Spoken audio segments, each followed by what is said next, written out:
Bismillahirrahmanirrahim. Dear students, Assalamu alaikum and welcome to the next lecture of Mathematics 11, chapter number 3, Matrices and Determinants, exercise 3.5. देखिए आज के इस lecture में हमने system of linear equations को solve करना सीखना है, जिसमें 3 अननोन्स आ रहे होंगे यूजिंग क्रैमर्स रूल। देखिए सिस्टम ऑफ लीनियर इक्वेशंस जिसमें 3 अननोन्स आ रहे हैं, तो क्लियरली आप देख रहे हैं कि इसमें x, y और z 3 अननोन्स आ रहे हैं। और इसको हम सिस्टम इसलिए कह रहे हैं क्योंकि इसमें x, y और z की जो भी वैल्यू ली जाएगी वो अगर इस इक्वेशन में पुट की जाए तब भी ये स्टेटमेंट ट्रू होगी, और अगर वो x, y और z की वही वैल्यूज़ इसमें पुट की जाएँ तो ये स्टेटमेंट भी ट्रू होगी और ये स्टेटमेंट भी ट्रू होगी। तो इसका मतलब हुआ कि वो जो सोल्यूशन होगा वो combined solution of all these 3 equations होगा। ऐसा नहीं है कि वो किसी एक को सेटिस्फाई करेगा, बल्कि वो होल सिस्टम ऑफ इक्वेशन को सेटिस्फाई कर रहा होगा।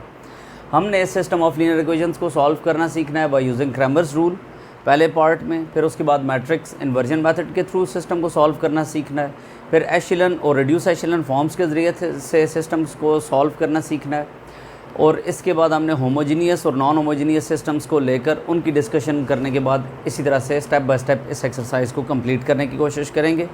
तो स्टार्ट करते हैं कि हम क्रैमर्स रूल से किस तरह से इस सिस्टम ऑफ लीनियर इक्वेशन को सॉल्व करेंगे। देखिए फ़र्स्ट ऑफ ऑल तो आपको ए मैट्रिक्स यानी कोफिशिएंट मैट्रिक्स बनाना पड़ेगा, जिसमें आप ये देखेंगे कि क्या ये सिंगुलर है या नॉन सिंगुलर है। यानी matrix A first of all आप देखिए तो x का कोफिशिएंट 2, फिर y का 2 और z का कोफिशिएंट 1 आ रहा है फर्स्ट इक्वेशन में। सेकंड इक्वेशन में x का कोफिशिएंट 3, y का -2 और z का -2, जबकि थर्ड में 5, 1 और -3 लिख देंगे। तो ये 3/3 ऑर्डर का एक मैट्रिक्स ए आ रहा है। आपने ये देखना है कि ये सिंगुलर है या नॉन सिंगुलर है।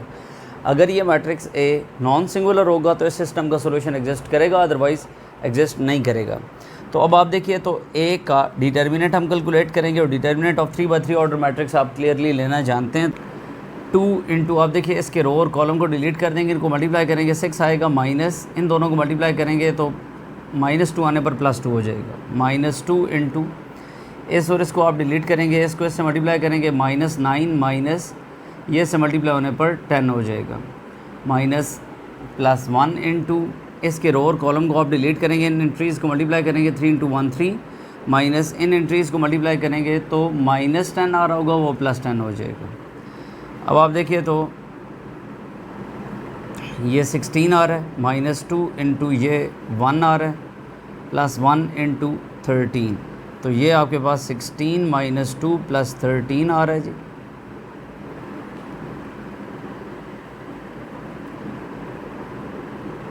तो ये 27 के इक्वल आ रहा है, जो क्लियरली नॉट इक्वल टू 0 है। इसका मतलब हुआ कि इस सिस्टम का सॉल्यूशन एग्जिस्ट करेगा। हम इसके सॉल्यूशन को यूजिंग डिटर्मिनेंट्स फाइंड आउट करना सीखेंगे, जैसे हम क्रैमर्स रूल कहते हैं। देखिए आपने x, y और z की वैल्यूज़ को फाइंड आउट करना सीखना है। x के लिए आप एक डिटर्मिनेंट लेंगे जिसके अंदर x के कोफिशिएंट्स को 3, 1 और 2 से रिप्लेस कर देंगे, और बाकी कोफिशिएंट्स यानी 2, -2, 1 और 1, -2 और -3 ऐसे ही रहेंगे, और divided by determinant of a that is 27, इससे आप डिवाइड करवा देंगे। इसके बाद आपने y की वैल्यू को फाइंड आउट करना है। तो उसके लिए आप देखिए कि जो y के कोफिशिएंट्स हैं इनको आप 3, 1 और 2 से रिप्लेस कर देंगे, 3, 1 और 2 से, जबकि बाकी सबको 2, 3, 5 और 1, -2 और -3 को आप ऐसे ही रहने देंगे और डिवाइड करवा देंगे डिटर्मिनेंट ऑफ a 27 से। और इसी तरह से अगर आप z की बात करेंगे तो z के जो कोफिशिएंट्स हैं आप उन सबको रिप्लेस कर देंगे कांस्टेंट टर्म 3, 1 और 2 से, जबकि बाकी दोनों कोफिशिएंट्स यानी 2, 3, 5 और 2, -2 और 1 आप ऐसे ही लिख देंगे और डिवाइड करवा देंगे 27 से, यानी डिटर्मिनेंट ऑफ ए से। तो इन डिटर्मिनेंट्स को एवेल्यूएट करके और इन फ्रैक्शंस को आप सिंप्लीफाई करेंगे तो आपको x, y और z की वैल्यूज़ मिल जाएंगी। तो स्टार्ट करते हैं। तो अब आप देखिए कि आपने इस डिटर्मिनेंट को एवेल्यूएट किया, 3 लिखा, इसके रो और कॉलम को आप डिलीट कर दें और इस डिटर्मिनेंट को एवेल्यूएट करें, 6 + 2 आएगा, -2 इसके रो और कॉलम को डिलीट कर दें, इस डिटर्मिनेंट को एवेल्यूएट करें, ये आ रहा है, और +1 के बाद इसकी रो और कॉलम को डिलीट करके इस डिटर्मिनेंट को एवेल्यूएट करें तो ये सब कुछ आ रहा है।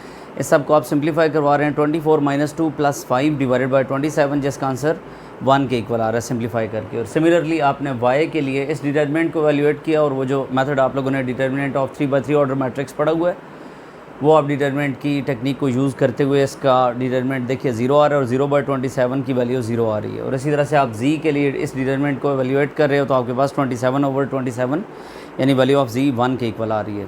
तो अब अगर आप x की वैल्यू 1, y की वैल्यू 0 और z की वैल्यू 1 फर्स्ट में या सेकंड में या थर्ड में किसी भी एक इक्वेशन में पुट करेंगे, ये हर केस में ट्रू रहेंगी स्टेटमेंट्स।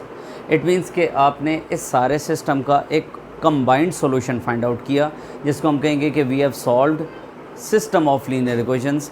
और हमने यूज़ इसमें क्योंकि डिटरमिनेंट्स को किया तो इस मेथड को हम क्रैमर्स रूल बोलते हैं। सो आने वाले लेक्चर में हम मैट्रिक्स इन्वर्जन मेथड को यूज़ करते हुए क्वेश्चन नंबर 2 को सॉल्व करेंगे। आप इसके रिमेनिंग 2 पार्ट्स को खुद ही से सॉल्व करेंगे और होप्स हो कि आप इजीली इन्हीं 3 स्टेप्स को यूज़ करते हुए, यानी determinant of A1, determinant of A2 और डिटरमिनेंट ऑफ A3 बनाकर और उसको divide by determinant of A कर देंगे तो आपको x, y और z या x1, y1 और x1, x2 और x3 की वैल्यूज़ इस तरह से आपको मिल जाएंगी। तो आई थिंक कि आपको ये मेथड क्लियर हो रहा है। आने वाले लेक्चर में हम मैट्रिक्स इन्वर्जन मेथड को यूज़ करते हुए सिस्टम ऑफ लीनियर इक्वेशंस को सॉल्व करना सीखेंगे। Thank you so much for watching. Take care. अल्लाह हाफिज़।